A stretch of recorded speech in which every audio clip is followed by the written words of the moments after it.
Hi, and welcome back to Arno TV. I'm your lovable host Arno, coming back to you with another video. Well, I'm back with you today, people. I'm back with you today because our despicable, disgraceful, abhorrent government, their plan to lock us all down again, which I've been telling you about for months, that is in full swing today, isn't it? Isn't it?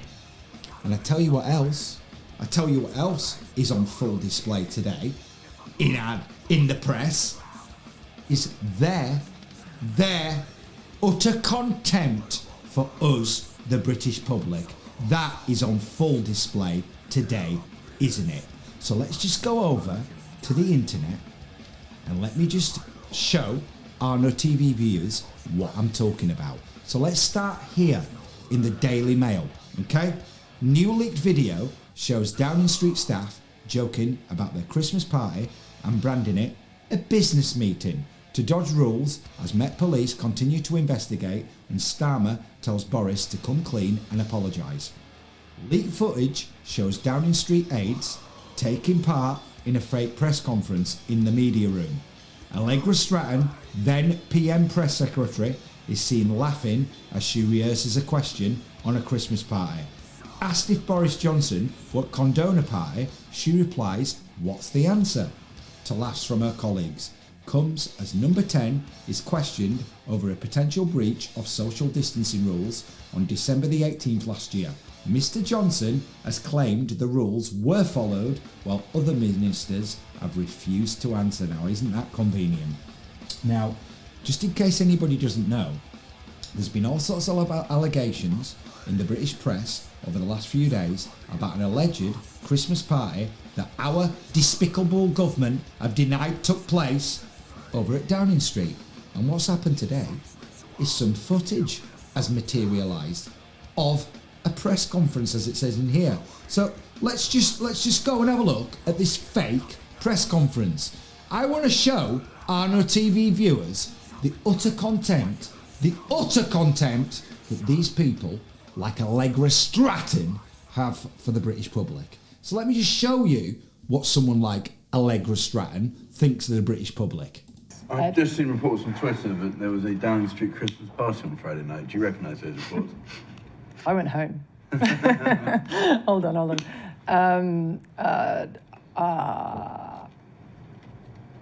Would the Prime Minister condone having a Christmas? What's the answer? I don't know. Wasn't a party, it was cheese and wine. Just be clear, it's not. Is cheese and wine all right?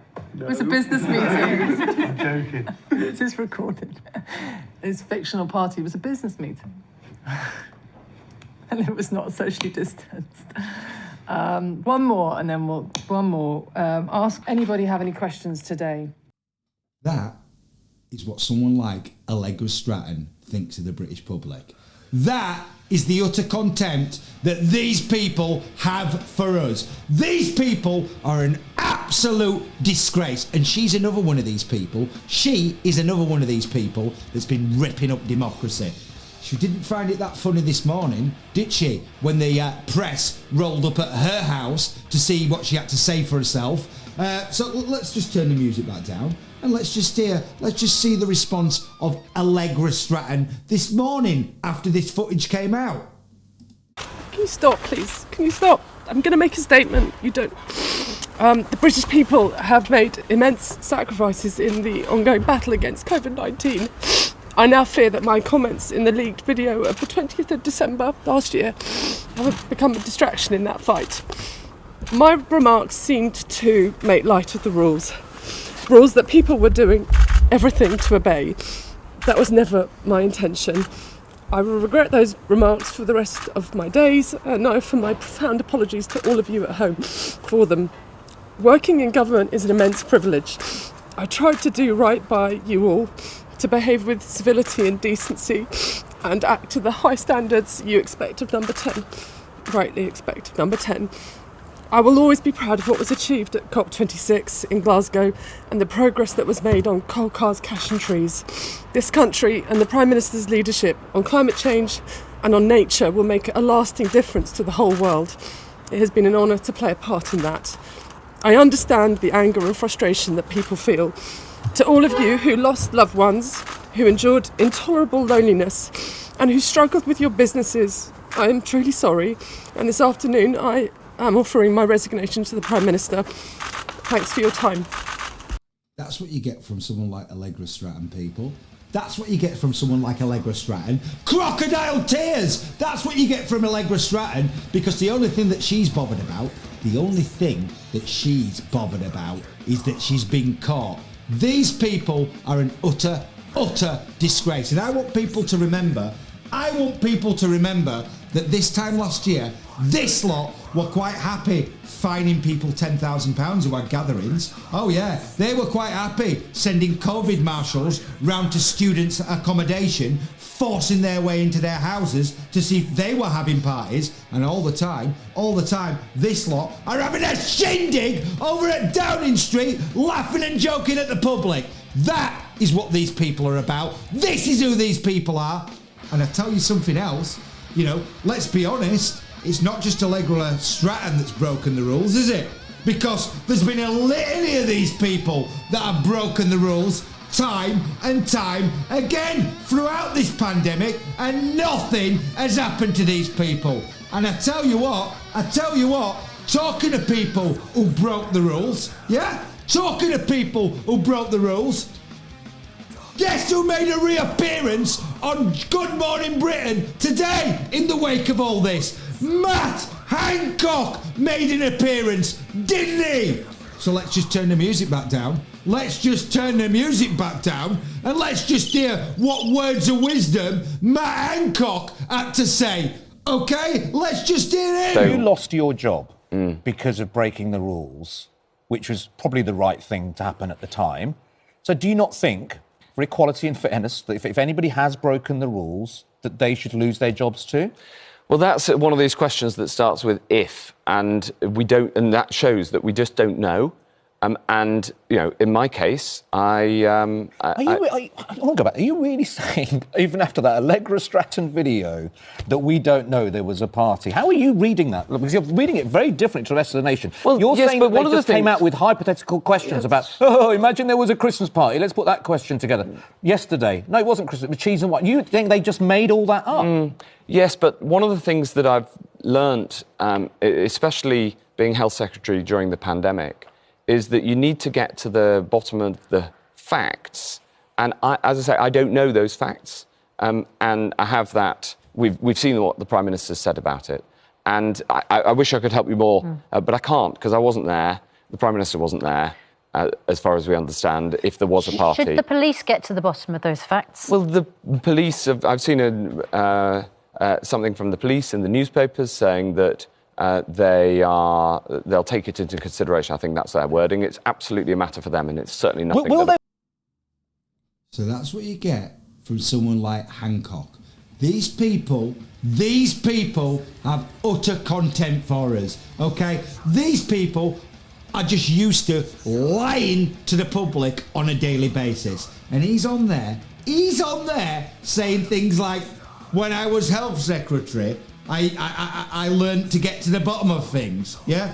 Well, let me tell you something. Arno TV has got to the bottom of things about you, Mr. Hancock, because you, this time last year, were dishing out contracts to your mates like Alex Bourne, who used to run a pub. That's what you were doing. And when you weren't doing that, you were dishing out £1.5 million contracts to your mates, Genpact. Okay? And your mates, Genpact, are also mates with another one of your mates, aren't they? Klaus Schwab and the World Economic Forum. Because all of you people are working together and you're pushing the same agenda. And that is what we've got to the bottom about. You. Yeah? You are an absolute disgrace, Mr. Hancock. So how you've got the goal to come on TV and give commentary on anything is beyond anybody, and definitely beyond me. You have a lot to answer for, Mr. Hancock. So, Matt Hancock, again, saying, what did he say? The police may look into. Well, let me give you some news, Mr. Hancock. Because according to The Guardian, the Met Police will not investigate the number 10 Christmas party allegations. And isn't that a surprise? Because these people, as I've told you, they want to create a world. They want to create a world where they and all their acolytes get to do whatever they want to, break any rules they like, bend the rules when it suits them, while we'll all be living under draconian measures and draconian rules set by these people. That is what these people are up to. They're an utter disgrace. And when I've told you that their plan is to lock us all down, just to take the heat off all this that's going on, what did Boris Johnson do today? Oh, that's right, isn't it? Boris Johnson announces Plan B restrictions to combat the spread of Omicron variant. That's right, isn't it? So Boris Johnson has instructed home working, the extension of mandatory face masks and the introduction of COVID vaccine passports. Okay, that is what these people are up to. These people are an absolute disgrace. You know all these things that they said they wouldn't do, like COVID passports? Okay, this is what these people are up to. They're an absolute disgrace, and they are lying to the public on a daily basis. They are absolutely disgraceful. And guess who else? Guess who else? Guess who else has made a reappearance today on the back of all this? Oh, that's right, Professor Neil Ferguson. And what's he had to say through Klaus Schwab's friends over at the Daily Mail? Oh, that's right, Professor Neil Ferguson warns a full lockdown might be needed to stop the Omicron overwhelming the NHS. He says super variant may have been seeded at COP26 summit in Glasgow. Ferguson, who was dubbed Professor Lockdown, said the return of stay-at-home orders certainly might be possible. Growing concerns about the UK Christmas freedoms after a number of British Omicron cases rose to 437 yesterday. Number 10 is already drawing up plans for Britain to work from home and offices to shut, according to reports. And that's what he announced today. Okay, this is what these people are doing. And that's right, just in case you all forgot, Ferguson, he's another one of these people that couldn't follow the rules, isn't he? Because he had to resign. He had to resign because he broke the rules that he set. This is who these people are. They're an absolute disgrace. And this is where we are at the end of 2021. Okay? So when I've told you that these people are going to lock us all down again, I'm not kidding. So you better get prepared that it's coming very, very, very soon. These people are an utter disgrace. And all of these people, all of them, they're all working together, like I've told you. So this is where we're at, people. This is where we're at with this despicable group of individuals. Okay? So if you've enjoyed this video and you want to see more, then please like and subscribe to this channel. And once you do, please ring the notification bell so I can inform you guys out there about future videos that I'm going to be putting out about all these people, who they're working with, what they're doing, and what they're up to. Because these people are ripping up democracy on a day-by-day basis. And don't be under any illusions that that is what these people are doing, because that's exactly what these people are up to. They are an absolute disgrace. They are not going to be happy until we're all locked down once again. And let me tell you something else. When they do lock us down, when they do that, it won't be that long after that it's suddenly the narrative is locking down the unvaccinated and then followed swiftly by forced vaccinations. That is where these people are taking us, and they have a lot to answer for. So when I've told you, when I've said before that people like Johnson and Starmer and Patel and Gove and Hancock and Khan and Drakeford and Sturgeon, all of them, they all need to be dragged into Parliament, and they need to be made to answer some serious questions about who they're working with, what they're doing, and what they're up to. Because these people are an utter disgrace. And there's absolutely no doubts about that one little bit. They are just an absolute absolute disgrace, these people. And unfortunately, this is where we're at the end of 21. So I'll be back soon. Take care and stay rock and roll.